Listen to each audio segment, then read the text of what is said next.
Bueno, muchísimas gracias por la invitación. Bueno, mi tema de hoy son pruebas clínicas y voy a tratar de mantenerlo lo más simple posible. La primera pregunta que les voy a hacer a ustedes es, ¿qué entienden ustedes por pruebas clínicas en general? Cualquier persona. Y eso está bien, porque es un tema complicado. Mucha gente no conoce lo que es una prueba clínica. Con una muestra de manos, ¿ustedes creen que las pruebas clínicas eh, piensan que las pruebas clínicas se deben hacer cuando ya no hay ninguna otra forma de remedio? ¿Quién cree que se debe hacer temprano? ¿Una persona, dos personas? ¿Qué? Tres personas, muy bien. Eh, como último recurso, ¿quién piensa que se debe hacer como último recurso? Muy bien. Yo quiero tratar de responder algunas de estas preguntas el día de hoy. Así que, ¿qué son pruebas clínicas? Son estudios de investigación humanos que siguen unos estándares científicos muy estrictos. Tratan de resolver la pregunta de si algún medio médico o alguna estrategia o algún tratamiento puede ser benéfico para humanos o no. Sigue estándares científicos estrictos, trata de prevenir cualquier tendencia a esas respuestas y lo hace como una forma muy específica. Es una etapa final en el proceso de investigación. Vamos a hablar en este caso de cáncer. Somos investigadores donde estamos tratando de encontrar un camino o algún tipo de vulnerabilidad en los tumores. Las células que se derivan del cáncer los encuentran muy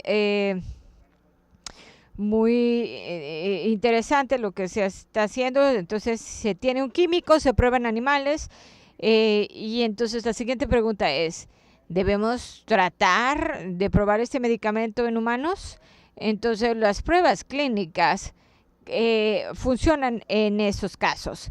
Funcionan para ver si cualquier intervención, medio, estrategia es seguro, efectivo o en general mejora la calidad de vida de las personas y las hace vivir más. Y bueno, yo me estoy concentrando en cáncer, pero estos mismos principios se aplican a enfermedades del corazón y de otro tipo de enfermedades. Una prueba clínica puede descubrir que mejora la sobrevivencia del paciente, puede no tener ningún beneficio o puede dañar al paciente.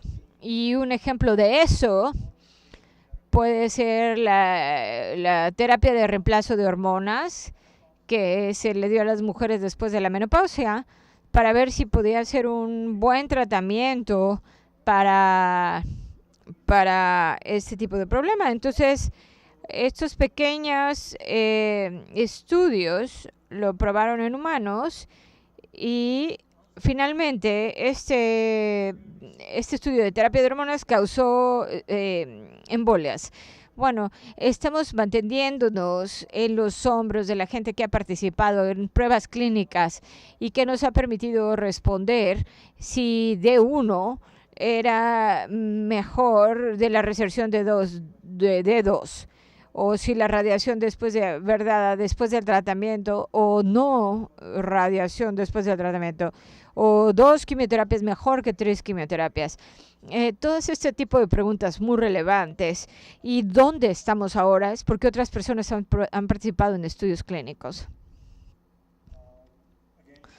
Una vez más, es una herramienta de investigación clave para avanzar en el conocimiento médico y en el cuidado del paciente. Y otras cosas es que las investigaciones clínicas solo se hacen cuando los médicos no saben el curso del tratamiento. Si ya sabes cómo va a funcionar el tratamiento, no haces una prueba clínica. Lo más importante es que debe trabajar bien y si es seguro, si este nuevo enfoque y si esta estrategia va a funcionar mejor para ciertas enfermedades o grupos de personas. Estos son los principales objetivos. Esta es una página para educar a los pacientes y a los médicos, la página del NIH. Se estima que el 80% de los estudios de investigación clínicos luchan para encontrar participantes. Eso es 4 de cada 5 estudios. Uno de cada de esos 5 estudios debe estar cerrado porque hace falta la participación de las personas. Obviamente los avances médicos solo van a suceder a través de la participación en los estudios clínicos.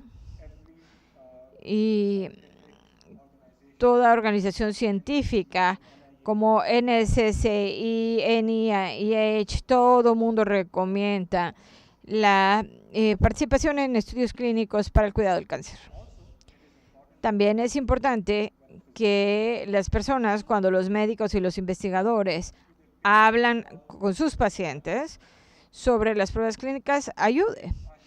Si tengo 100 pacientes, 30% aproximadamente van a participar en un estudio clínico. Para comenzar, ellos son los que van a venir, van a estar más motivados, que es el tipo de personas que se sientan en estas reuniones, en estas juntas. Aproximadamente el mismo porcentaje de personas lo va a considerar, pero va a tener algunas reservaciones para las pruebas clínicas y ese es el rol de los médicos, de los investigadores, asegurarse que la gente entiende cuál es el razonamiento detrás de la prueba clínica, cómo va a ayudar y cómo va a protegérseles durante ese proceso. Así que vamos a hablar durante las diferentes fases de las pruebas clínicas. Se hacen pruebas clínicas en células crecientes de cáncer, en ratones, en otro tipo de animales y luego el medicamento se les ha dado a través de ese proceso de casi 4, 5, 6, 7 años de investigación antes de hacer una prueba, cuando se va a hacer una prueba clínica. ¿Cuáles son las diferencias? ¿Cuáles son las diferentes fases que están disponibles para uno asegurarse que es seguro y efectivo? Entonces, la fase 1 es realmente probar la dosis segura de cualquier medicamento y los efectos secundarios una vez probados en los seres humanos. Así que no vas a identificar la eficiencia del tratamiento, más bien si es seguro. Entonces los pacientes comienzan con una dosis muy pequeña y luego si eso es seguro van al siguiente nivel y luego al siguiente nivel y finalmente empiezas a notar efectos secundarios en mayores de proporción de los pacientes y entonces decides, esa es la dosis que vamos a utilizar para la siguiente fase del estudio. Entonces la siguiente fase, la fase 2, cuando las pruebas clínicas en los Estados Unidos son de fase 2 y entonces trata de determinar que también funcionan y revisan, porque ya tienes más pacientes, que sea seguro. Entonces, en la fase 2 en la primera fase tienes de 1 a 30, en la fase 2 tienes de 30 a 100. En las pruebas físicas fase 3 van un paso más allá. Una vez que probamos que el tratamiento es seguro para dárselo a seres humanos, hemos mostrado que tiene eficiencia y efectividad para ciertas enfermedades, para ciertos grupos. Y luego la tercera fase nos ayuda a determinar si este es un tratamiento mejor que el cuidado estándar de salud. Así que muestra cómo funciona el tratamiento, tienes más pacientes, así que puedes ver más efectos secundarios y luego ya tienes un punto para comparar el tratamiento. Así que, digamos, hablemos de un ejemplo, el ejemplo de cáncer gástrico. Después de que han ido a ciertos tratamientos, inmunoterapia o diferentes cuidados de cuidado, inmunoterapia en colaborativo, esta es una prueba, lo que va a probar un nuevo tratamiento con el estándar de cuidado general. Los fase 4 ocurren después de la aprobación del FDA, de la Administración de Alimentos y Drogas de los Estados Unidos. Ya sabemos que funciona. Cuando ya usamos este medicamento en una táctica común, ¿qué efectos secundarios los médicos van a notar en la comunidad? No solamente en los centros, sino cuando este medicamento se les da en algún lugar en Nuevo México. ¿Qué tipo de efectos secundarios va a tener la gente? Y también vas a tener una población diversa, no nada más una población muy específica, que es que tienes en las pruebas clínicas. En las pruebas clínicas, ya que es un estudio científico, tiene que haber un protocolo. Las preguntas que tienen que responderse en estas preguntas es cuántos pacientes van a formar parte de la prueba clínica, quién es elegible para participar en la prueba o ensayo clínico, qué exámenes van a tomar los pacientes, va a haber un estándar de cuidado, se necesita llevar a cabo una biopsia para ayudarnos a ver si el tratamiento está funcionando, si está entrando en el tejido. Ese tipo de preguntas científicas van a entrar a llevar a cabo procedimientos extras. Cada tratamiento tiene un procedimiento específico. ¿Qué información se va a recabar? ¿Cada cuándo se van a ver? Y por supuesto debe haber un plan detallado de tratamiento. Debe estar informado durante todo el tiempo. Una parte importante de la idea de los ensayos clínicos es la inclusión de criterio. ¿Qué tipo de etapa? Vamos a tratar etapa 1, puede ser una estrategia preventiva. Pueden ser pacientes que ya han pasado 2 etapas de tratamiento. Entonces tú debes determinar eso. Está bien tener un problema de hígado, de riñón, o sea, usualmente son muy estrictos, quieren gente que es muy sana. El tratamiento de exclusión, si las personas tienen algún problema en el corazón, alguna abnormalidad del corazón, cada prueba debe establecer sus propios estándares. ¿Cómo reducimos la parcialidad en el estudio? ¿Quieres estos estudios de etapa 3 y mayores, vas a comparar el nuevo tratamiento con la intervención y el tratamiento estándar de cuidado. Puede ser un placebo. Por lo regular, nosotros no usamos placebos en pacientes de cáncer. Solamente usamos placebos cuando tienes un estándar de cuidado y entonces agregas una intervención y en la segunda parte traes un estándar de cuidado más un alimento placebo, pero de todas formas estás teniendo un tipo de tratamiento ahí. Es un estudio aleatorio, al azar, una forma de evitar la parcialidad de los estudios. Todo el mundo tiene una oportunidad igual de estar en cualquiera de los 2 grupos. No quieres estar en la persona que no está sana de estar en el grupo, entonces se evita la parcialidad que traen los investigadores. La misma forma con el estudio a ciegas. Un paciente, un médico, un investigador no sabe qué tratamiento está llevando cada quien. Esto es para evitar la parcialidad en el estudio. Cuando tenemos los resultados, son válidos, se puede volver a reproducir. El equipo investigador va a tener un investigador principal que va a supervisar todos los aspectos de la prueba clínica, una enfermera de investigación, un gerente de información y una enfermera o un médico del personal. Y esta es una lista pequeña de lo que debe incluir. ¿Qué esperamos? Esperamos una observación muy específica de la salud del cliente,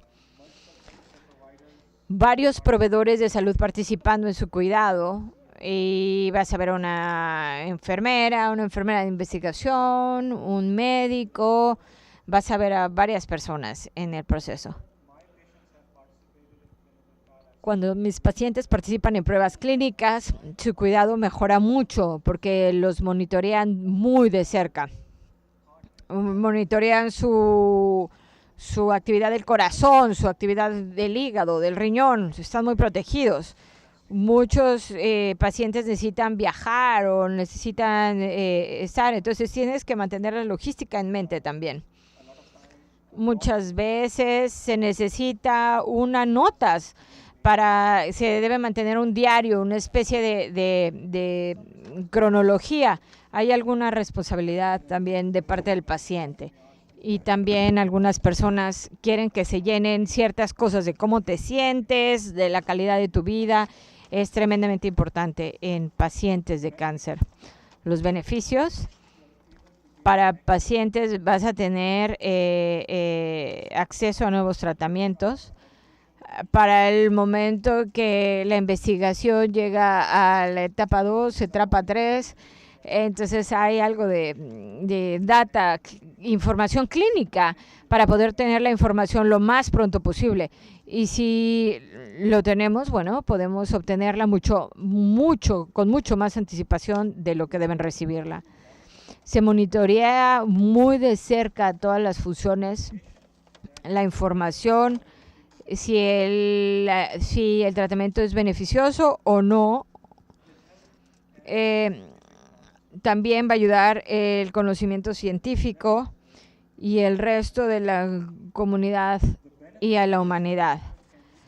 Estos riesgos pueden identificarse tempranamente porque no solamente das la investigación a todas las personas, tú los miraste, tú te diste cuenta y te das cuenta si son beneficiosos o no. Tal vez hay efectos secundarios que puedes saber o puedes no saber. Así que, y puedes identificar todo este tipo de información al compararlo con el estándar médico de salud. ¿Cuáles son los riesgos? Como mencioné, las nuevas estrategias y tratamientos no siempre son los mejores. Puede ser que no funcionen. Los efectos secundarios o riesgos que son desconocidos o inesperados en ese momento, pero nosotros nos aseguramos que los pacientes están sanos, que los estamos observando muy de cerca. La cobertura de seguros, pueden estar cubiertos o no. Esto es algo que debe hablarse al principio con los clientes, si su cobertura lo va a cubrir, su cobertura médica. Lo más importante es la protección de los participantes. Así que hay supervisión científica, que es obligatoria en ese tipo de estudios. Hay una junta de revisión institucional, no solamente médicos, sino otros profesionales como un capellán, como gente no científica, que revisan todo el protocolo clínico y van a ver si es ético o no, antes de que comience. Una vez que la prueba clínica comienza, hay un tablero de seguridad de datos. Cuando hablamos de ese tipo de pruebas de fase 3, que va a revisar todos los datos periódicamente para evaluar si hay algún tipo de problema de seguridad, si hay alguna diferencia en los resultados y si descubren que la intervención es mucho mejor, pueden decirles hay que cerrar el estudio tempranamente y abrirlo a todos los pacientes. Y también pueden terminar la prueba si creen que los efectos secundarios son muy dañinos. Y también el FDA, la Administración de Alimentos y Medicamentos, supervisa la implementación de este tipo de pruebas. Y ellos están siguiendo los protocolos. Básicamente, una de las cosas más importantes que hacemos que protege a los participantes es la protección de administración de alimentos y también las oficinas de protección de cada instituto. Para un paciente, ¿qué es lo más importante? Lo más importante de un paciente es el consentimiento informado. Las preguntas que debes preguntar: ¿cuál es el propósito del estudio? ¿Quién patrocina el estudio? ¿Qué tipo de medicamentos, exámenes van a estar incluidos? ¿Cuáles son los posibles efectos secundarios? ¿Va a afectar mi vida diaria? ¿Cuánto va a durar la prueba? ¿Quién va a pagar por los exámenes y los tratamientos que recibo? ¿Me van a reembolsar otros gastos? Yo saqué esta página de un sitio electrónico, porque el consentimiento informado no solamente es el doctor dándote la información, pero tú también haciendo las preguntas correctas y entendiendo a lo que te vas a meter. Los participantes se pueden retirar en el estudio en cualquier momento, por cualquier razón. Y los pacientes tienen el derecho de aprender de nuevos riesgos o recomendaciones si la prueba o los medicamentos están mostrando unos efectos más dañinos. También el paciente puede decir que no quiere seguir en el tratamiento. Por ejemplo, si el paciente está teniendo muchos efectos secundarios, disminuye la dosis, pero los efectos secundarios continúan, aunque el paciente quiera permanecer en el estudio. Nuestra obligación es, primero, no causar ningún daño y hay que eliminar a ese paciente del estudio. Aquí están el tipo de sitios electrónicos que yo descubro que son muy importantes. También puedes entrar aquí y buscar cierta información, estudios clínicos que están disponibles en los Estados Unidos.